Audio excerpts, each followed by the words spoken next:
पत्रकार मित्र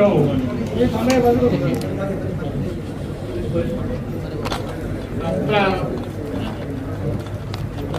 राजापूर लोकसभा मतदारसंघाची भारतीय जनता पक्षाची बैठक प्रमुख कार्यकर्त्यांची नुकतीच संपली आणि आपल्याला सर्वांना पत्रकारांना आमंत्रित केलेलं आहे. 2024 साली लोकसभा विधानसभा निवडणुका होऊ घातलेल्या आहेत आणि होणाऱ्या निवडणुका या भारतीय जनता पक्षाला केंद्रात आणि राज्यात विजय मिळवायचा आहे आणि म्हणून निवडणूक नीती ठरवण्यासाठी वेगवेगळ्या बैठका आमच्या होत आहेत. त्यामध्ये देशाचे पंतप्रधान माननीय नरेंद्र मोदीजी यांनी मागील 9 वर्षांमध्ये जे देशामध्ये देशाच्या अंतर्गत विकासासाठी जनतेसाठी जी कामं केली आहेत या योजना जाहीर केल्या आणि जी कामं सुरू आहेत ज्यांना लाभ मिळतोय त्या लाभार्थींनाही आमचे कार्यकर्त्यांनी भेटून त्यांना पंतप्रधानांनी केलेल्या योजनेची आणि लाभ मिळतोय त्याची जाणीव करून देण्याचा आम्ही प्रयत्न करतोय. एकूण माननीय मोदी साहेबांनी 54 योजना आतापर्यंत 9 वर्षात घोषित केल्या. 80 कोटी गरिबांना धान्य देण्यापासून त्यांनी अनेक योजना ज्या आहेत त्या घोषित केल्या आणि लाभ मिळतोय.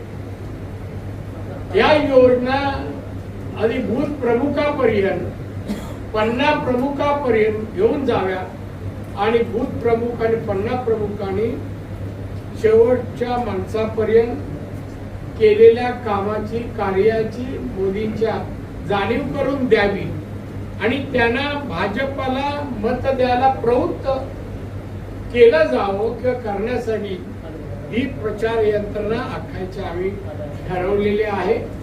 एकूणच अनेक उपक्रम त्यांनी सांगितले केलेले कामांबरोबर लोकहिताच्या की योगा दिन पाळायचा. योगा दिनचं महत्व लोकांना तरुणांना तरुणींना आणि जनतेला ते महत्व सांगावं. त्याचप्रमाणे अनेक रॅली काढल्या जात आहेत. घरोघरी संपर्क करत असताना भारतीय जनता पक्षाचं ध्येय धोरण देशाच्या सुरक्षिततेला किती महत्वाचं आहे हे सांगण्याचा प्रयत्न करतोय आम्ही की आमचे कार्यकर्ते. त्याचप्रमाणे लाभार्थ्यांचा संपर्क या विषयावर मी बोललो. बुद्धिवंत संमेलन म्हणजे बुद्धिवंत लोकांशी संपर्क करून बैठका घेऊन आमचा कारभार देशाचा कसा चाललाय आमचे राज्यकर्ते म्हणजे आम्ही सर्व पंतप्रधान पासून मंत्र्यापर्यंत लोकसभेचे खासदार आमदारांपर्यंत लोकहिताची कामं कसे करतात त्यामध्ये तुमचं काय म्हणणं आहे का, विचार आहेत का, क्या आक्षेप आहे का हे बुद्धिवंत लोकांकडून जाणून घ्यावे आणि ते पण वरिष्ठांपर्यंत पोहोचवावे. पत्रकार नेहमीच राजकारणी लोकांचं अवलोकन करायचं काम प्रश्नाचा भडीमारही करण्याचं काम आपण सगळे करतात. तर त्याच वेळेला आपलं म्हणणं जे काय असेल ते पक्ष प्रमुखांपर्यंत पोहोचवावं. आपलं मार्गदर्शन आहे हे वरिष्ठांपर्यंत पोहोचवावं. काय तक्रारी असतील तरी पण पोहोचवावं म्हणून पत्रकार परिषद आम्ही घेतो. आमचं इंटेन्शन तुमच्याबद्दलचं चांगलं. सोशल मीडिया ज्येष्ठ कार्यकर्त्यांचा सत्कार जायचं असे वेगवेगळे उपक्रम आमचे आहेत. आमचे देशाचे पंतप्रधान माननीय मोदी साहेब G20चे अध्यक्ष यावेळेला आहेत. वेगवेगळे G20च्या माध्यमातून कार्यक्रमही होतात. अनेक कार्यक्रमाला मंत्री या नात्याने मी स्वतः पुणे आणि अन्य ठिकाणी गेलेलो आहे आणि G20 मुळे एक वेगवेगळ्या उपक्रमाला जी चालना मिळते आणि त्यामुळे बरीचशी चांगली कामं होत आहेत. म्हणजे एकूणच 9 वर्षाचा माननीय मोदींचा काळ हा देशासाठी एक सुवर्ण काळ असा मानला त्या म्हणणं आपण चुकीचं होणार नाही. 2014ला निवडणुका झाल्या त्यावेळेला जागतिक अर्थव्यवस्थेमध्ये भारत 10व्या क्रमांकावर, अमेरिका चायना नंतर भारत मध्ये 2 देश आता जे आपल्या पुढे आहेत जे जपान आणि जर्मनी आहेत.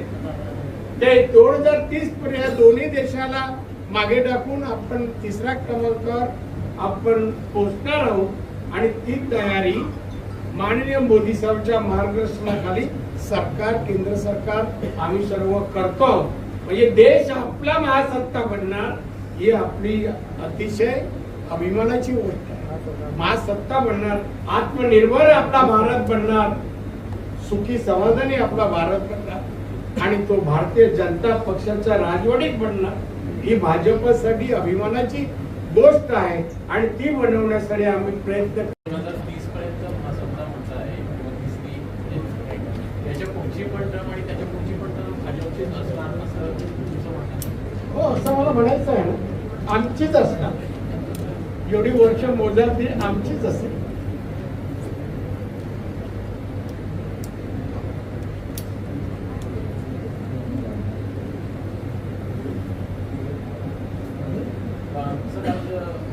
केसरकरांसोबत आपण दिसला ते पण राजकीय चर्चा मोठ्या प्रमाणात दिसायला काय मिळाली. माणूस आहे तो.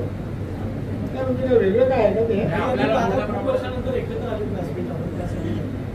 दादा तुम्ही सिंधुदुर्गात एकत्र पण आणि मुंबईत वगैरे भेटतो नाही, भेटतो ना. असं काय वावगं नाहीये, तो माणूसच आहे. त्यामुळे काय त्याच्यात काय वेगळं काय नाहीये. असेल तर सांगा, मी प्रिकॉशन घेईन. स्थानिक आमदार नाईक यांनी त्यावर टीका केलेली आहे की सत्तेसाठी लाचार आहेत म्हणून व्यासपीठावर येतात एकत्र. अशा पद्धतीने वैभव नाही केले. त्याला काय कळतं त्या वैभवाने? वजन वाढलं म्हणजे अक्कल वाढते असं समीकरण नाही. त्यामुळे त्यांनी राजकारण या विषयावर बोलूच नाही. अजून सभागृहात 5 मिनिटं बोलू शकला नाही हो. आता 10 वर्ष होती. त्यांनी काय बोलावं? त्यांनी बोलू नये. बरं, मी कोणाशी बोलावं, कोणाची मैत्रीण, माझा प्रश्न आहे ना तो वैयक्तिक, कळलं ना. त्यामुळे आम्ही तो आला, भेटला, नमस्कार नमस्कार, हा माणुसकीचा धर्म आहे. समोरच्याला नमस्कार करणं त्याला कळणार नाही, ते अकलेच्या पलीकडे. आज प्रकाश आंबेडकर एक विधान करताना बोलले. प्रकाश आंबेडकर बोलले आहेत. मी ऐकलं बोल. प्रकाश त्याच्यानंतर त्याच्यानंतर माझी चौकशी व्हावी कसं बघतो या विधानाकडे? नाही, या विधानाकडे बोलण्यापेक्षा सरकार ठरवेल पहिली कोणाची चौकशी करणार. जो सरकारमध्ये असतो ना त्याला तो अधिकार असतो. नेहमी विरोधी पक्षाच्या खांद्यावर हात ठेवून राजकारण करणाऱ्यांना हा अधिकार नाही आहे प्रश्न विचारायचा.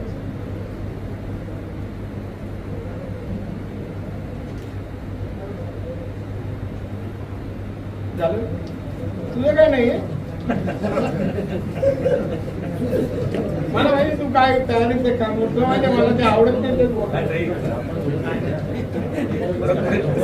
जिल्ह्यावर पुन्हा वादळ लवकर बोला ना. आपल्या जिल्ह्यावर सध्या वादळाचं साऊंड आहे. आपल्या जिल्ह्यावर सध्या वादळाचं साऊंड आहे. नुकसान होण्याची किती काय आपण परमेश्वर प्रार्थना करूया वादळ येऊ दे नको. आता आपण अंदाज का आम्ही शास्त्रज्ञ नाही ना, त्यामुळे वादळाबद्दल अंदाज नाही. पण येता कामा नये यासाठी प्रार्थना करणं एवढंच आपल्या हातात आहे.